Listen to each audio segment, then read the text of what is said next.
Hora de notícia importante no Corinthians. Na próxima segunda-feira teremos eleição para presidente do Timão.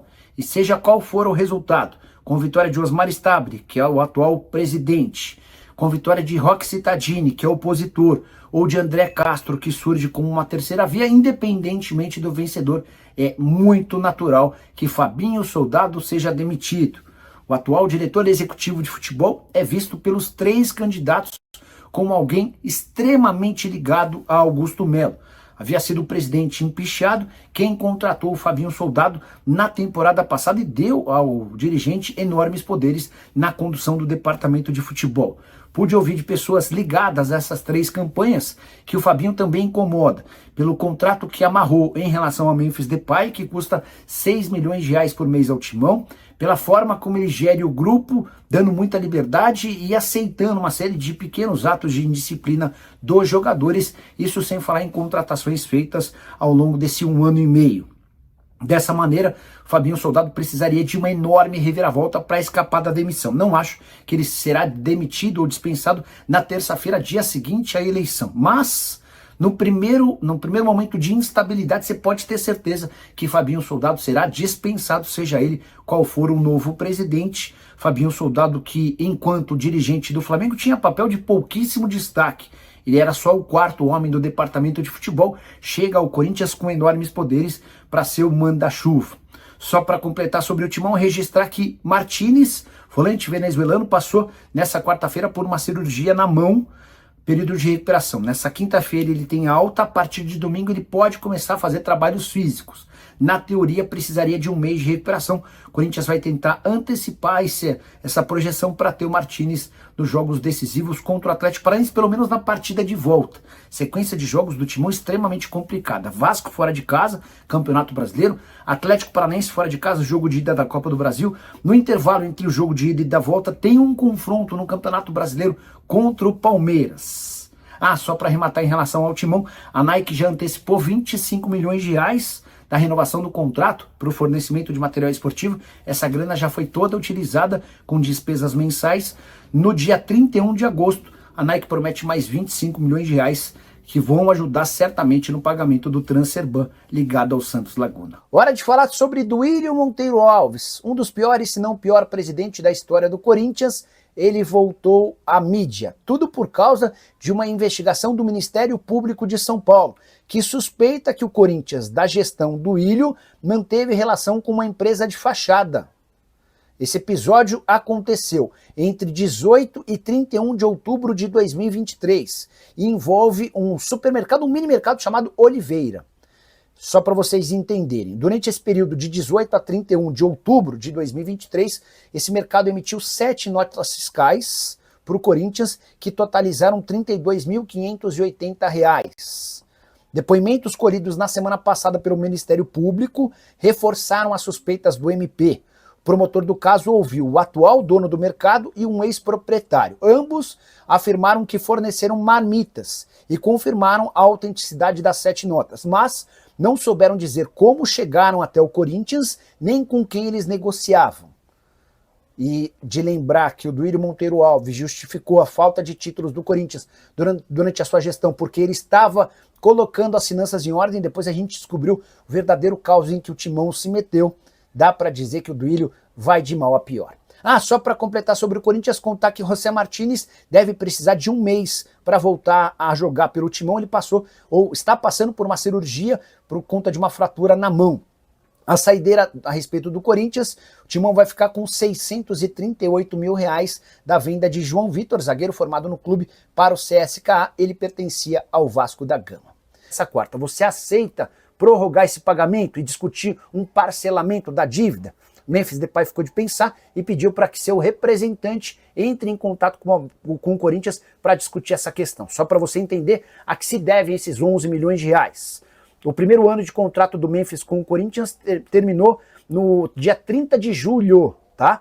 A partir daí ficou contabilizado que o Memphis conseguiu bater todas as metas relacionadas a número de jogos e por consequência embolsou 6 milhões e 300 mil reais. Em relação a participações em gols e assistências, ele ficou a 1 gol de conseguir o bônus máximo, até por isso vai ter direito a 4 milhões e 700 mil. 6 milhões e 300 mais 4.700 e o Memphis tem direito a 11 milhões de reais. A data prevista no contrato é para o pagamento do dia 20 de agosto. Como o Corinthians tem um enorme problema relacionado ao transfer ban e tenta juntar dinheiro para fazer a quitação de 33 milhões de reais junto ao Santos Laguna para evitar que sofra um novo transfer ban e até perca pontos, todo o foco do Corinthians hoje está direcionado para o pagamento dessa dívida com a equipe mexicana. O Memphis Depay, repito, não se posicionou, não disse que topa, nem disse que não topa, mas não é a primeira vez que o Corinthians tem problemas com pagamentos relacionados ao holandês. O título do Campeonato Paulista, que deveria ser pago até 20 de abril, ainda não foi totalmente zerado. Eram 4 milhões e 700 mil com multa, esse valor já subiu para 5 milhões e 200 mil reais, e olha que eu nem estou incluindo os juros. Primeira parcela foi paga, o Corinthians ainda tem mais 2 parcelas para zerar essa pendência. Memphis que também conviveu com problemas de atrasos nos pagamentos de direitos de imagem e também de pagamentos a seus funcionários. Até a empresa de segurança chegou a reclamar da falta de pagamento do Corinthians. Só para completar, para você ver como o buraco é muito mais embaixo quando o assunto é Memphis Depay, no dia 15 de setembro vence a segunda parcela das luvas prometidas pelo Corinthians em contrato para o Memphis. E aí o Timão vai precisar de mais 6 milhões e 300 mil reais para quitar com o holandês. E você o que pensa sobre todos esses números? Já usa o espaço para comentário, só não esquece de deixar like, de se inscrever no canal. Hora de te atualizar sobre o novo salário de uma joia corintiana. Você sabe que o Cauê Furquim, que era tratado como grande craque da base alvinegra, trocou o Corinthians pelo Bahia na semana passada, depois do depósito de 14 milhões de reais de multa, certo? A partir daí a grande preocupação do Corinthians passou a ser com Gui Amorim, meio atacante, que ganhava os mesmos 7 mil reais por mês do Cauê, tem os mesmos empresários e, por consequência, a mesma multa rescisória de 14 milhões de reais. Corinthians se apressou, chamou o pai do Gui Amorim e conseguiu um reajuste salarial para o atleta. Agora, o contrato do Gui tem um salário de 25 mil reais, o que faz com que a multa rescisória seja de 50 milhões de reais. O Corinthians se mostra muito mais confortável e tranquilo para a permanência do jogador. A tendência é que o Gui ganhe mais minutos no Sub-20 nessa temporada, ele vinha jogando no Sub-17, para quem sabe no próximo ano passar a figurar no time principal. Atleta de enorme potencial que deve ser preparado para ter mais oportunidades no time de cima.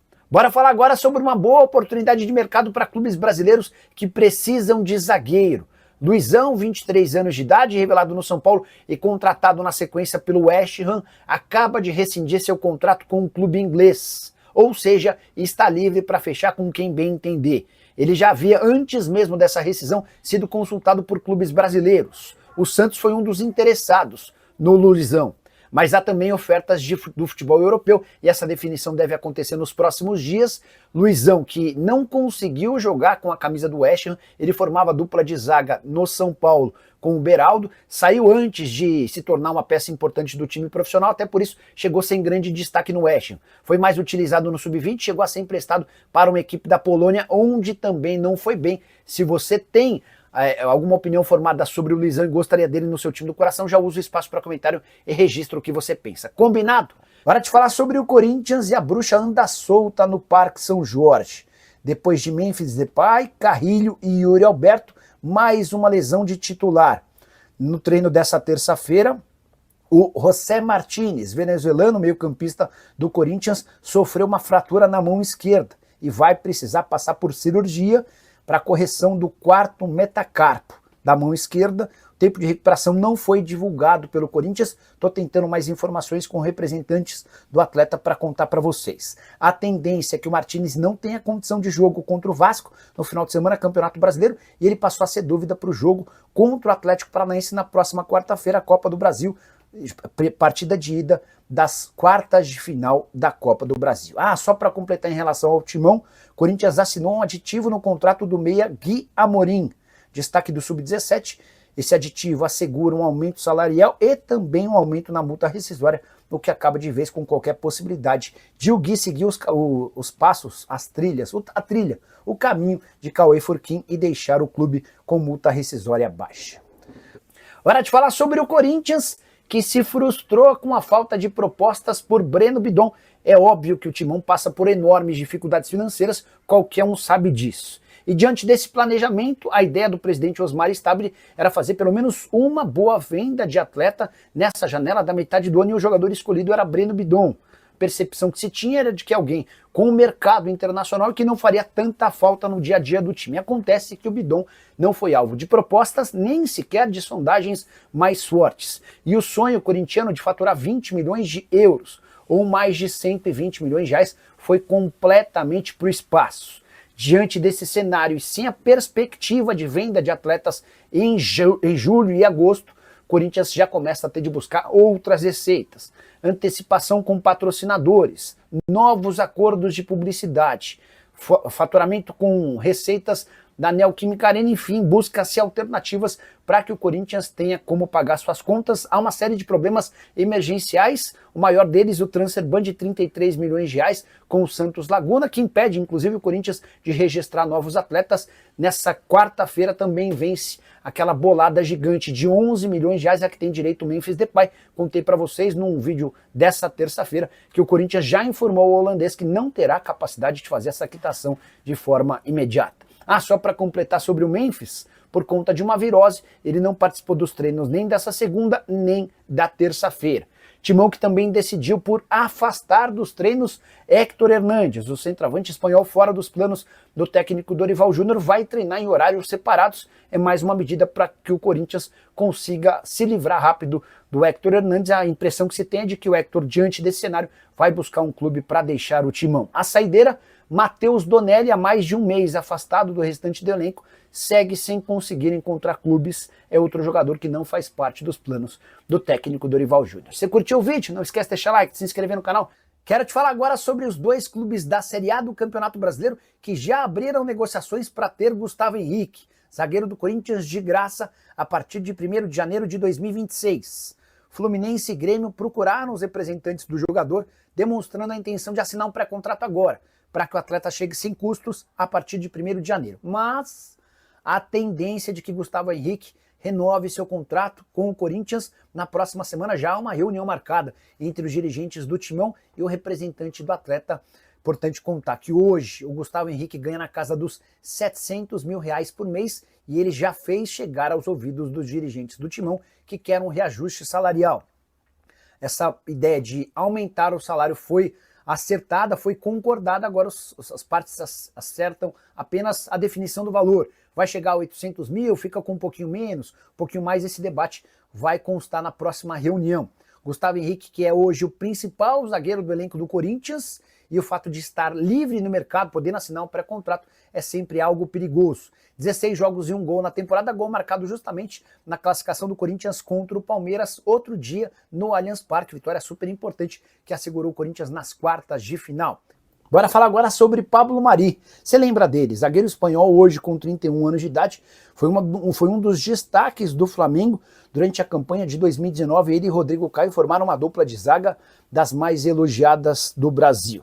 Ele acabou sendo vendido para o Arsenal, não se destacou no clube inglês e tem peregrinado por clubes italianos. Nesse momento pertence à Fiorentina. E na Itália, afirmaram nessa semana que 4 clubes brasileiros tentaram a contratação do Pablo Mari: Cruzeiro, Botafogo, Grêmio e Corinthians. De acordo com a publicação italiana, Olympiacos e Alavés também teriam demonstrado a intenção de ficar com Pablo Mari. Mas a tendência é que o espanhol acabe permanecendo na Fiorentina. Ele foi comprado no fim da temporada passada, chegou para a reta final e foi titular em 12 dos 13 jogos que disputou. O primeiro jogo, ele se adaptando ao time, ele entra no decorrer da partida e nas 12 partidas finais do campeonato italiano ele joga todas como titular e atuando pelos 90 minutos. Dá para imaginar que o Pablo Mari permaneça por lá. Contrato na Fiorentina até junho de 2027, está avaliado em 3 milhões e meio de euros. Fiorentina havia o comprado por 1 milhão e 800 mil euros. Só uma curiosidade, Pablo Mari representou um dos melhores negócios recentes feitos pelo Flamengo. O rubro-negro havia o comprado do La Coruña por 5 milhões e meio de reais e depois o vendeu para o Arsenal por 63 milhões de reais. Com detalhe, o Arsenal ainda foi obrigado a pagar mais dinheiro ao Flamengo nos anos seguintes por conta de bônus alcançados. Fala pessoal, estamos aí com atualizações importantes do Corinthians. Se inscreva e ative o sininho para receber mais atualizações do Timão. Deixe seu like, que é muito importante para o crescimento do canal. Utilize o espaço aqui embaixo para registrar sua opinião. Ficamos por aqui com mais esse giro de notícias. Um abraço e até o próximo vídeo.